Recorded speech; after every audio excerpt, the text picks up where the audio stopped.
We're live. Okay, 7:10, we're gonna start the meeting. We'll start with, let's approve the minutes for October 21st.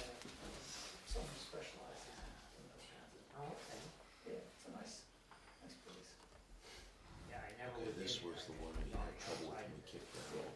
Kenny Barrett, who was very good Yeah, I lawyer. think we're just asking for more information. Barrett was on the farm at that time. I think there were 15 kids in that family. Kenny's been gone a couple of years now. Okay, so But anyway, Kenny wanted in the worst way to get up there. my and name is see that. misspelled in a couple spots, And mine but is not in too. every spot. And mine too. Some spots, but not every spot. Give me the right ones again. So, And without an E. Yes, no E. You got it right at the top, but wrong at the Not bottom. Green Gables. She might be a little drunk. and Two at the bottom. Delaney, NY, no EY. No EY. Yeah. And otherwise. I think it's awesome, because normally it's my name that's misspelled. She's always done great on mine. Mine's pretty hard to screw up. Yes, Cool. yours is quite, you get a lot of practice. Redundant. I'm fine with them. I'll tell you my birthday. Do you wanna move to? Lots of I's, K's, and J's. That's why I I'll took make a this. motion to approve with the spelling Oh, adjustments. don't worry about it. I'll second that. Okay, folks. We, Except for spellings, then you're Yeah. good. okay. Alright, Hannah, Daphne moved to accept the minutes, Kevin second, and we accepted. Okay, let's move on to the November minutes. I wasn't here. I'm out. Okay, so it's myself, Daphne, and Well, Anne. that's- Which one are you looking at? October, or November? I don't have a copy of the November one. Do I? I might. Chris just brought him up. Yep, right there. So which ones were we just looking at? We were looking at October. October. Oh, because I wasn't there, so I was not involved in that. And that's not the one I saw my name spelled wrong on. I saw my name spelled wrong on this one. No, her name was spelled wrong. so Oh, it's and the still an issue. 18th, Yeah. okay, all right, let's fix it.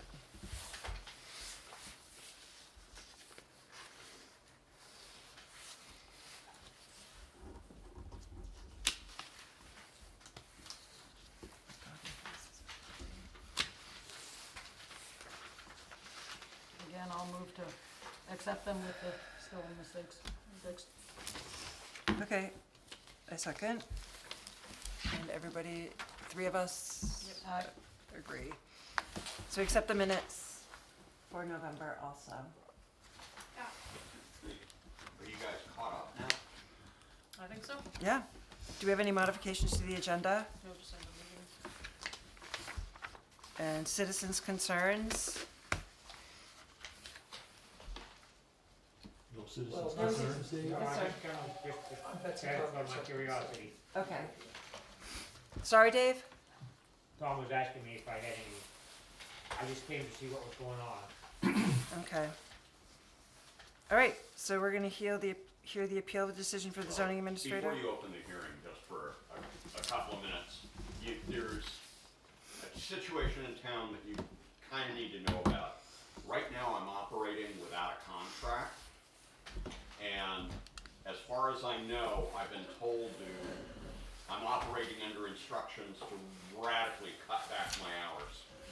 And I've continued to do that, and I've tried to do so even though I'm juggling a hearing.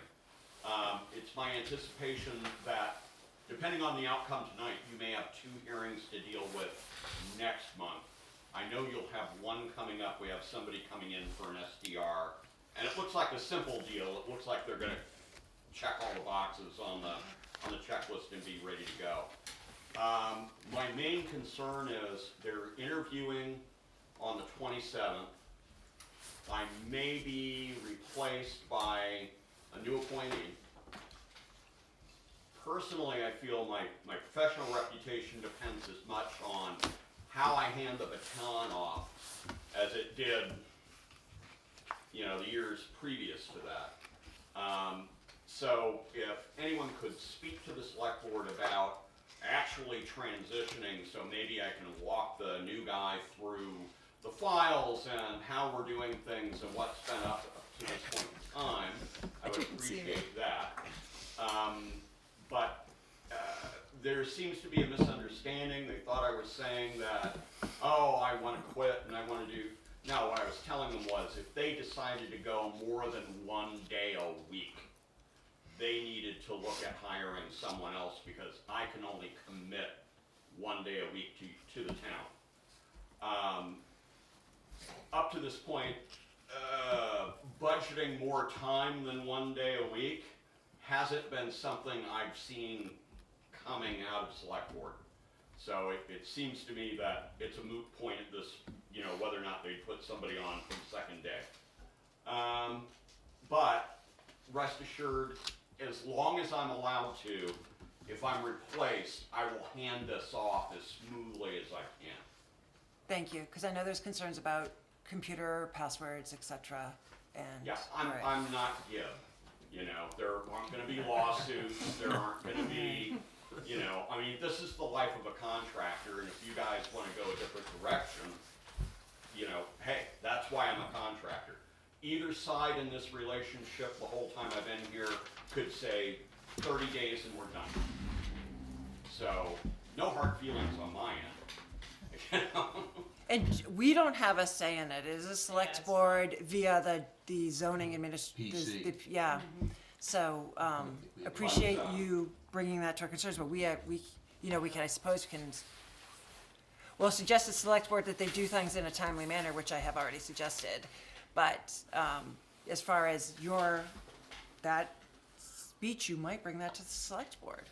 You know, but like I said, I just wanna make sure if there's a transition, it's handed off smoothly. Kind of in the middle of a few things here. We'd Yeah. appreciate that greatly. And as far as I know, I am still, you know, call it hour to hour, day to day, through the end of the month. So if there does need to be hearings warned and that sort of thing, I will be here that last Friday of the month to set it up. Okay. Thank you. Thank you, Chris. All right, thank you. All right, so we have the appeal decision of the zoning administrator Z4-Z-34 to RHI Holding LLC for change in owner's quarters to rentable rooms. I guess how we should proceed is, Chris, you will explain what happened, and then we'll have opportunity for Yeah. What- both Both sides? Carpenter and both sides and to then present their we facts, and then all we can need- discuss, yeah. Basically, the decision was based around, that these were owner quarters for the inn. The change in use from full-time residence to, rented suite, in my judgment, was an equal to or lesser than intensity of use. And so I dealt with it with an administrative permit on the assumption that all other conditions would remain the same, parking, lighting, landscaping, those sorts of things. And really, that's the nut of it right there. My anticipation is there's one of 3 different outcomes tonight. The one that I feel is least likely is you may come to the conclusion that I exceeded my authority by triggering a permit at all. You may come to the conclusion that, yeah, an administrative permit fit here, and you uphold my permit. The last one is that you decide I did in fact exceed my authority by issuing the permit, in which case I believe the outcome will be an application for a site plan review, and you guys will be seeing this again in February. And that pretty much wraps it up. There is testimony from the appellate in front of you in writing.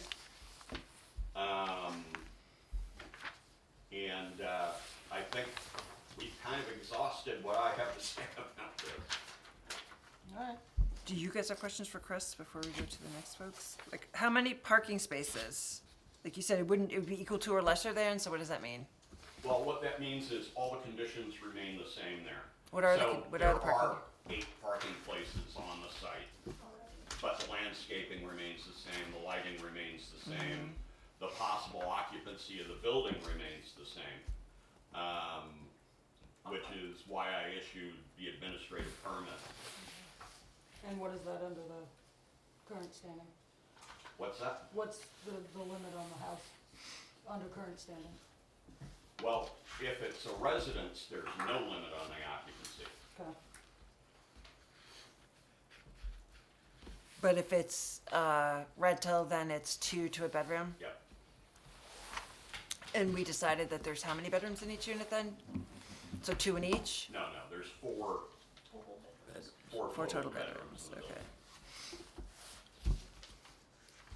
All right, now which structure is it? Is it the one on the street right No, there? it's the one up the hill, Okay, that's right what on I thought, Leslie's old yeah. place. That was the one I thought it was. Okay, so who's here to speak? So, I'm James Gibney, I'm Betsy Carpenter's lesser half.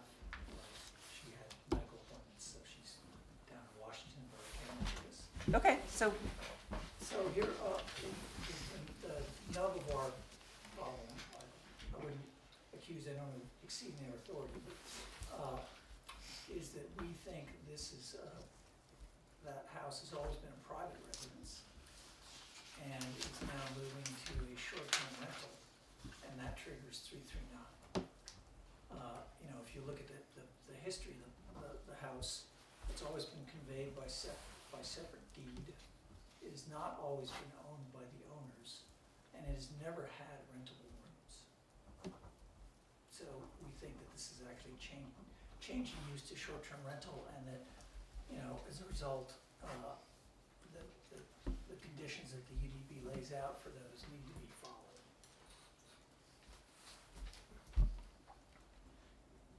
okay, thank you. Is that, I mean, Your that's, you're all familiar with 339 and the, you know, various provisions, but we just think that it's not the kind of thing that should have been handled by an administrative permit. So you think, you see it as a separate unit to the inn as opposed to Yes, part of it? it's not, Okay. it's not a That's part of just it. that. It's, I mean, you know, for example, McCahey's filed for homestead tax credit as their residence, you know, for the previous 2 years, not this year.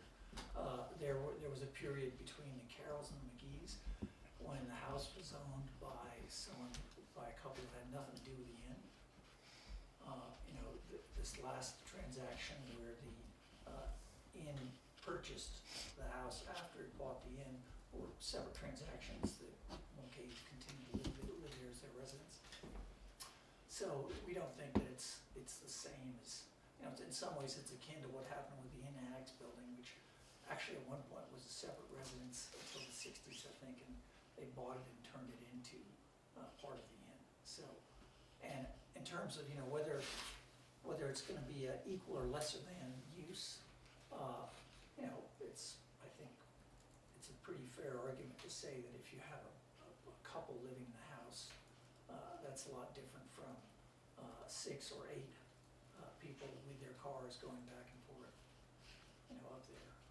And, you know, at the moment, the paved portion of the road that goes up Maple Street, it's not really very wide, it's maybe about 15 feet. It's tough to accommodate 2 cars. You know, it's a lot of times when you're, when there are guests unloading or packing, you can't get through unless you get them to move their cars. So, you know, we hope that any review that does take place, or that should take place, given what an STR triggers, will take those kinds of factors into account.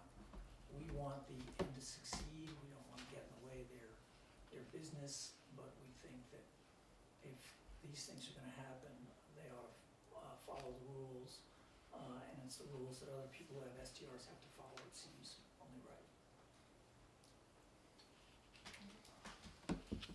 do you guys have any questions? No, I think I'm pretty good, actually. Okay. Sorry, are you here to present anything? I am from Rabbit Hill, Okay, your name? Mike Caparizzo. All right. I mean, I can address first that, you know, just from the paper here, I'd say it's probably extremely seldom that the road comes into play with gas, considering our occupancy rate 50% for the year. You'll never get 2 people in that house again, like Brian and Leslie, committing their life to the inn. It's just impossible financially. These guys bought the inn in the hopes of keeping it exactly the way it is. They love this inn. They could have bought it and dumbed it down. to raise the occupancy rate. So when they bought the inn, they had the ability to buy the house. They had right of first refusal from Brian and Leslie while their house was being built. They bought it when they moved. And the thought process for the permit was, we would rent the house exactly like a room. You would abide by the same rules as an inn guest, which is a very high standard.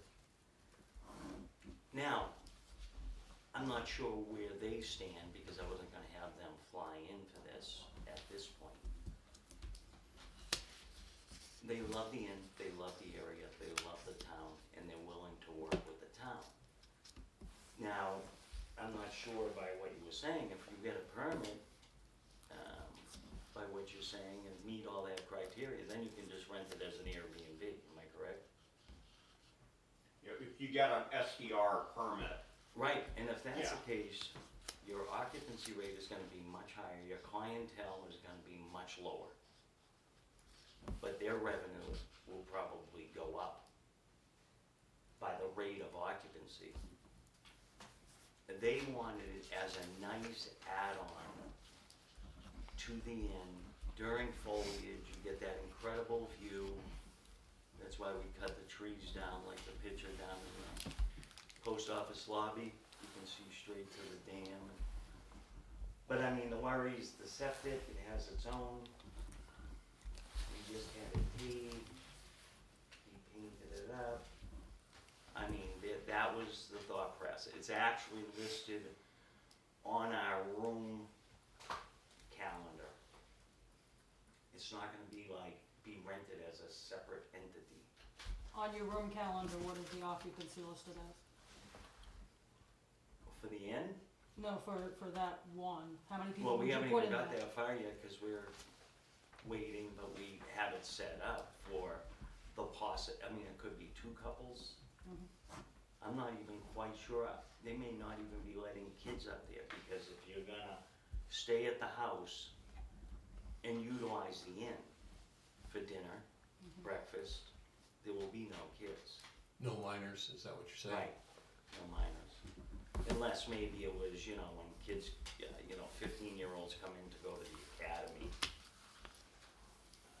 we'll allow a 15, 16-year-old that's gonna be going to the academy, and they're coming to visit maybe from out of country. Is that on its own private water and septic up there? Is it a drilled well or Drilled well it's drilled, not dug? and septic. So it doesn't feed into the inn's No. septic system. It's got its own right by the walkway. That would be virtually impossible to get down there.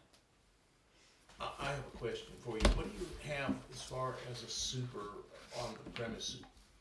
I assume you have somebody there 24/7. No one is at the inn. There's people that are linked to our emergency number within 15 minutes, maybe not even, from Littleton.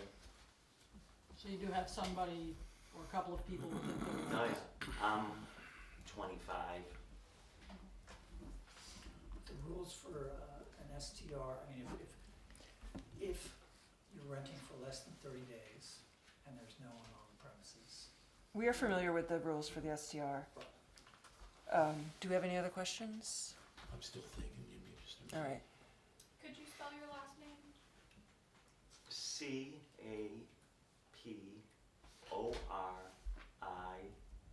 CAPORIZZO. Thank you.